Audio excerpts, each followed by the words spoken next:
What's the situation with this baby? Well, she's quite ill. She's nearly an hour old. And you'll notice as you look at her that she's very pale. For a newborn baby, they're usually a pretty salmon pink colour.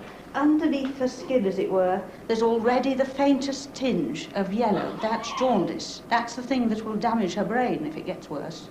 And you'll notice this jaundice is more marked in her cord, and it's been there in a very minor degree for the last few weeks, we think. The other thing you'll notice about her, if you're used to looking at new babies, is that she's breathing rather quickly. And when I listen to her chest, I can hear nasty little crackling noises that are really bubbles in her chest, because her heart is working overtime to cope with a very thin circulation of blood. And while it's working overtime, it's not so efficient. And so her lungs have already got the signs of minor degrees of heart failure. All this yellowness and this difficulty with her heart and breathing, these are all the results of Rhesus disease, are they? Yes. You can see that the baby's tummy looks rather blown out, I think.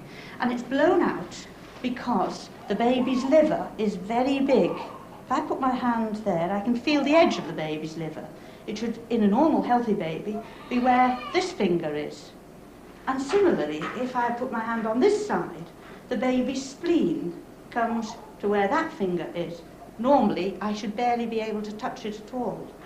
And the reason for this is that these two organs have been working overtime for the past few weeks, trying to keep ahead of the baby's blood level so that she doesn't die before she's even born with anemia. How are you going to treat her? I need to change her blood. I need to correct the anemia. That's the first thing I need to do, and need to do urgently now because she's in trouble. This dangerous and intricate blood transfusion is the only hope of life for Claire. Without it, she'd be dead within a day. I might well need another whistle tip. I might. With every passing minute, the red cells in her bloodstream are dying. She's being poisoned by her own blood. There's only half a pint of it in her entire circulation. Every drop of it must be replaced. There, little Tosh. It's all right there. 2 fine plastic tubes are run into her veins. The operation's underway. 10 out, sister. The poisonous blood must be drawn off through one of the tubes. To replace it, fresh blood, pumped through a syringe straight into the baby's circulation, drop by drop. The transfusion calls for all the skill and dexterity of the surgeon. Oh, we're going distant now, aren't we? If too much blood is put in at a time, the child's heart may stop. This transfusion is the only treatment for Rhesus disease. Its cause is literally in the blood, a combination of genes from both mother and father, in particular the Rhesus factor. Like 6 out of 7 of us, the father of this family has a specific chemical in his blood, the Rhesus factor. He's Rhesus positive. But the mother lacks the Rhesus factor. She's Rhesus negative. Trouble usually begins when the first child inherits his father's Rhesus positive blood. At birth, some blood may cross from the baby back into his mother. Remember, she's Rhesus negative. Her blood reacts violently, creating an antibody, a new chemical designed to destroy the invading Rhesus factor. The first baby escapes, but the antibody stays on and builds up, ready to attack the Rhesus factor in the blood of the second baby.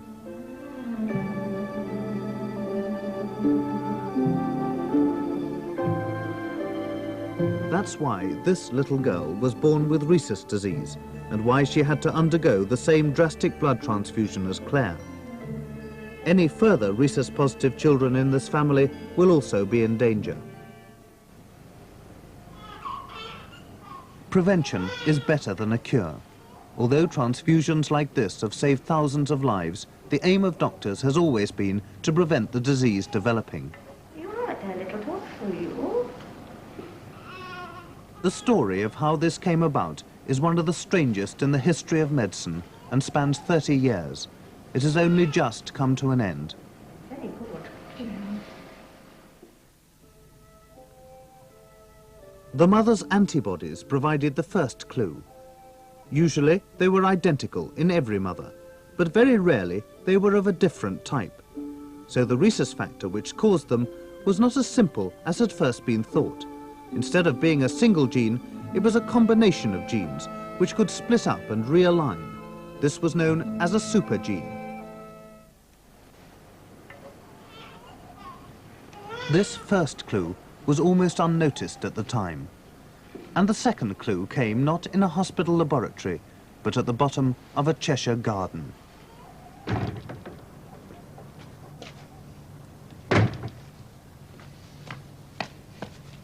The garden at West Kirby on the Wirral Peninsula belongs to Sir Cyril Clarke, President of the Royal College of Physicians.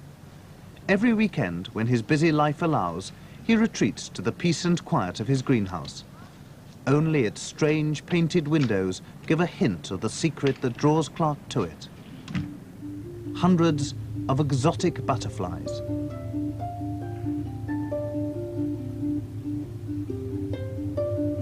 Amazingly, the conquest of Rhesus disease sprang from Clarke's passion for breeding butterflies, acquired in the strangest places. In the Second World War, I was in the Navy and I went out to Australia in the last year, and what with the sun and everything, and seeing these lovely creatures flying about, I decided when I came back to England after the war that I'd have a go at trying to breed the English swallowtail, but it was always said it was a very difficult thing to do. If you put male and female butterflies in the cage, they weren't made for love or money. So I found a way of making them mate, and I learned how to hand-mate the English swallowtails. Once you can hand-mate, the thing is money for jam.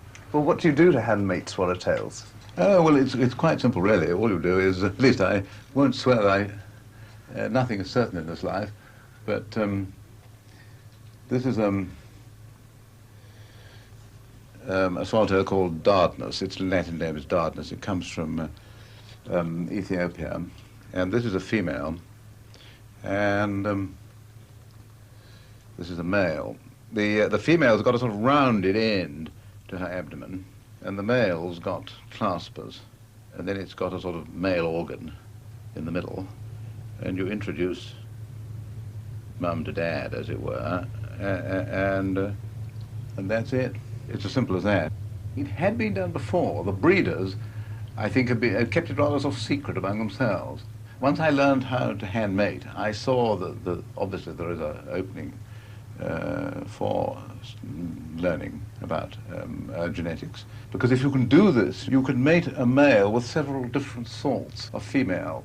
That's the reason it's so useful genetically, apart from the convenience that you can mate them when you come home for the weekend, whatever it is. And then I met Philip Shepherd, and he, of course, is a proper geneticist. I'm only a sort of Sunday geneticist, and we got together and really have lived happily ever afterwards. Philip Shepherd is Professor of Genetics at Liverpool University, and the combination of Clarke's knack of hand-mating swallowtails and Shepherd's knowledge of genetics gave them a unique opportunity to study how wing patterns are inherited. Most species of butterfly have only one wing pattern. That's usually how we recognize them.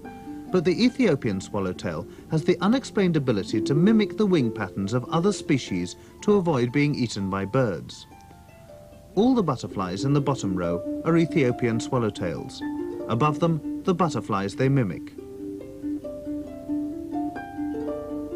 The copy is not exact, but quite enough to fool a bird.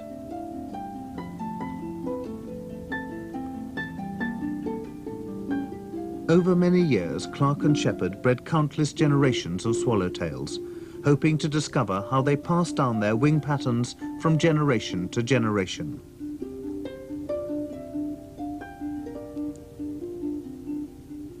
Each successful mating brought them closer to the answer.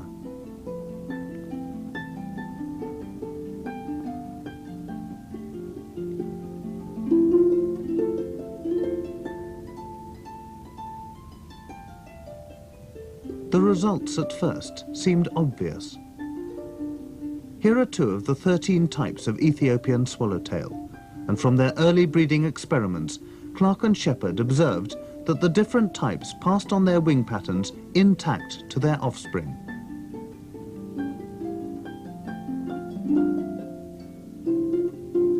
They resembled either one type or the other. So it seemed as though there was one factor responsible for the whole wing pattern, or so they thought. Until a butterfly appeared with a quite unexpected wing pattern, one they'd never seen before. It seemed to be a combination of two of the standard swallowtail patterns, impossible if the pattern was determined by only one factor, so the genetic instructions were more complex than expected.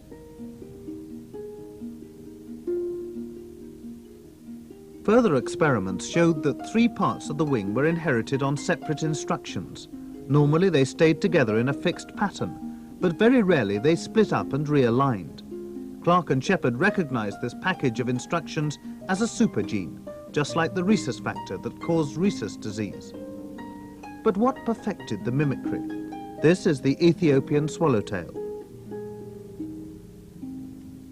And here is the butterfly it mimics, the Amorius.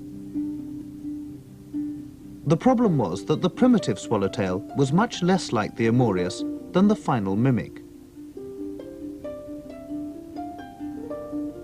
Over many generations, the wing pattern on the swallowtail had changed to copy the other species with uncanny accuracy. Somehow, the action of the supergene was being altered by other genes.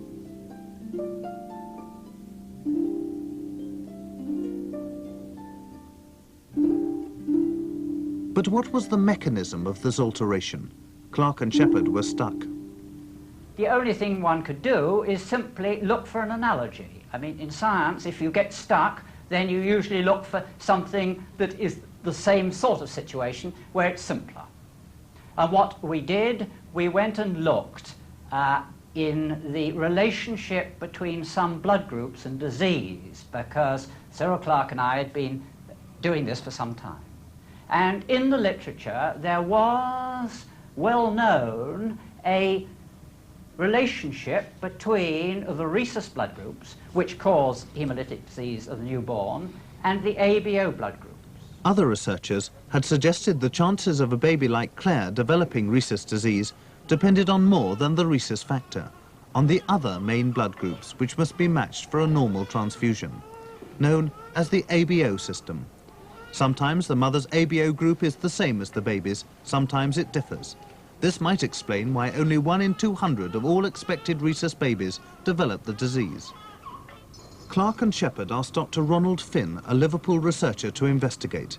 If you could discover how the Rhesus supergene was altered by the ABO blood groups, they might understand how the supergene in the swallowtail's wing patterns was improved to perfect the mimicry.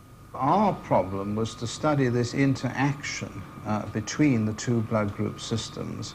And this interaction had previously been described in the United States, and our first problem was to investigate it further. And it was this, that due to some peculiar mechanism, if the baby and the mother had different ABO blood groups, in other words, incompatible, such that the baby would not be able to give a blood transfusion to the mother, in that particular situation, the mother seemed to be protected against this disease. And that was the relationship between the two systems. And our first remit, or my first remit, was to try and check this theory, and in fact we were able to do this. How? Well, this was a very simple thing by studying a large group of mothers who had ABO compatible and ABO incompatible babies and seeing whether they developed hemolytic disease or not. This was really quite simple and was easily done. The interesting thing, of course, was how the mechanism worked. But the very basis of the theory, that blood from the baby filtered into the mother's circulation, was still mere guesswork. Finn's first task was to prove it. We were very fortunate, and I think this is possibly an example of where luck is useful in research. Just at about this sort of time, a research worker in Germany called Kleihauer developed a technique whereby one could actually spot very small quantities of baby's blood in the mother's circulation.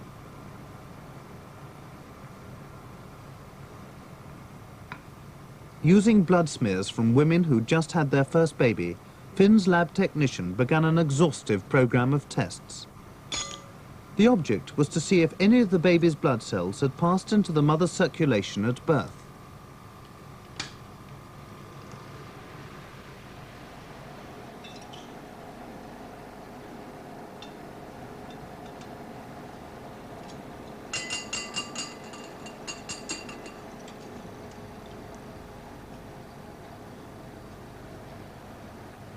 The first few tests complete, they examined the slides.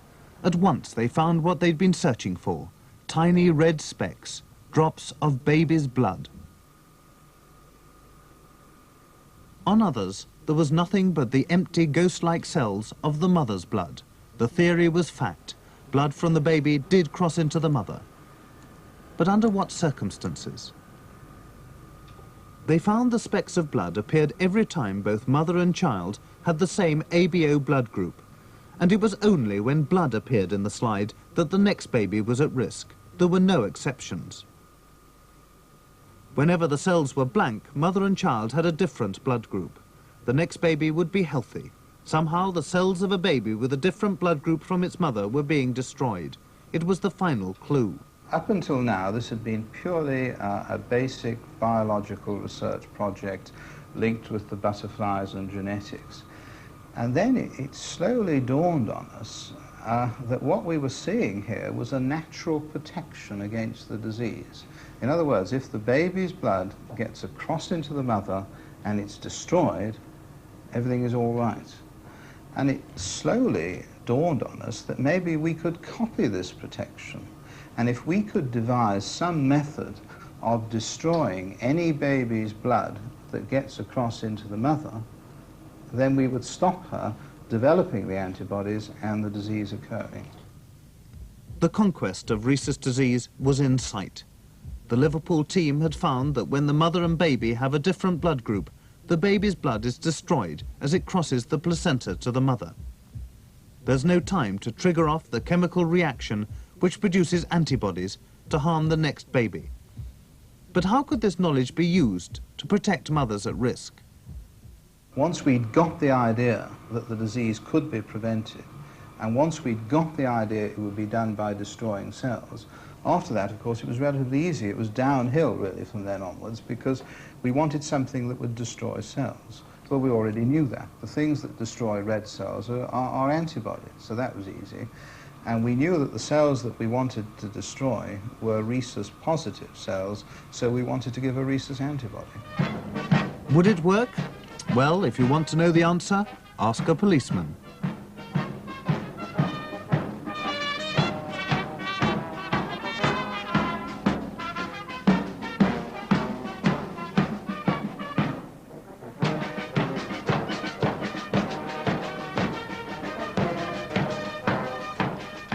Every story of scientific discovery has its unsung heroes, like PC Alan Pearson, lead euphonium in the Merseyside Police Band. Hello, Doctor. Afternoon. Hello. 4 times a year, PC Pearson reports for duty at the Liverpool Blood Transfusion Centre. But this is no ordinary blood donor. His blood is used to prevent Rhesus disease in babies all over the country. Yes.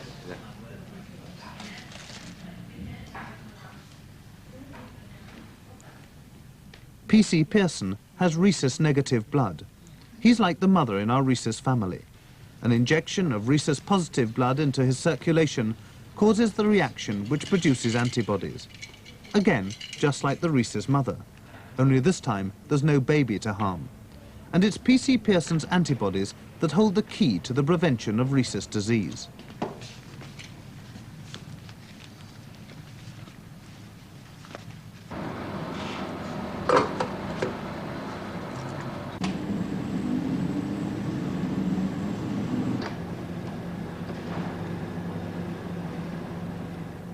The antibodies are present in the blood plasma, not in the red cells. The plasma containing the antibodies is separated out by squeezing.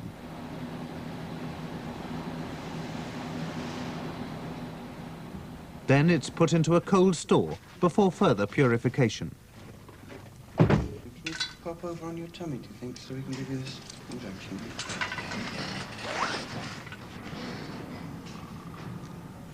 PC Pearson's antibodies purified and packaged, are all that's needed to prevent the disease. This is the injection doctors had dreamed of ever since Rhesus disease was first identified. It's given within 3 days of the birth of the first baby. The Rhesus antibodies from the policeman quickly kill any of the baby's blood in the mother's circulation before a harmful reaction can get underway. All right. Now then, I'm just going to make a little prick. Antibodies from the injection, unlike those that would be manufactured by the mother, die off in a few weeks, leaving the mother's blood much the same as before the first pregnancy. That's it. The Liverpool doctors had done it. Rhesus disease used to affect about 1 in 20 of rhesus-negative mothers, so that's quite a high incidence. And although most of the cases were relatively mild, a significant proportion either lost their babies, and it's a terrible tragedy for a mother to go through 9 months of pregnancy, get a baby, and then lose it. And even more tragic, some of the mothers did in fact have permanently brain-damaged babies. And now we've virtually decimated this disease. It still occurs, but it's now very rare, whereas before it was extremely common. Come on, little toss. Already, the injection has made a dramatic impact on the work of Dr. Ivona Ellis at a Newcastle maternity hospital. Over you go. That's it. And I think we could leave it without her oxygen. I've been a doctor here for 14 years. And when I first came, we would perhaps be doing 200 of these sort of exchanges a year. We would be losing babies, like we could have lost this one. Now, because of this injection in this last year, we have done something like 70 to 80 exchanges. So, less than half, a tremendous difference, not only in the number of babies, but in the number of mothers who've lost babies, who've never even been born alive to stand the chance of having an exchange. The Rhesus discovery, which will protect babies like Claire in the future, is now history. But the thinking behind it could lead to the solution of yet another of the major medical problems of this century. When we'd completed the work on Rhesus, we naturally became interested in the total problem of pregnancy. And at the time, I was involved in kidney transplantation. And the thing that immediately occurred to us is that the pregnant mother is in fact carrying a transplant. The transplant surgeons, of course, have the greatest difficulty getting a kidney or a heart or a liver to stick in. But all these ladies here are carrying not only kidneys, but livers, but hearts and brains and all the rest of it. We're now hypothesizing that there is, in fact, a protective mechanism that is preventing rejection of the fetus. And we turn the mechanism round in Rhesus and said, if we can copy it, we can prevent the disease. So we're now saying that if you can copy the protective mechanism that's keeping the fetus in, with liver and kidney and heart and all the rest, then keeping a kidney in will be relatively easy. At home in his greenhouse, Sir Cyril Clarke still breeds the butterflies he loves.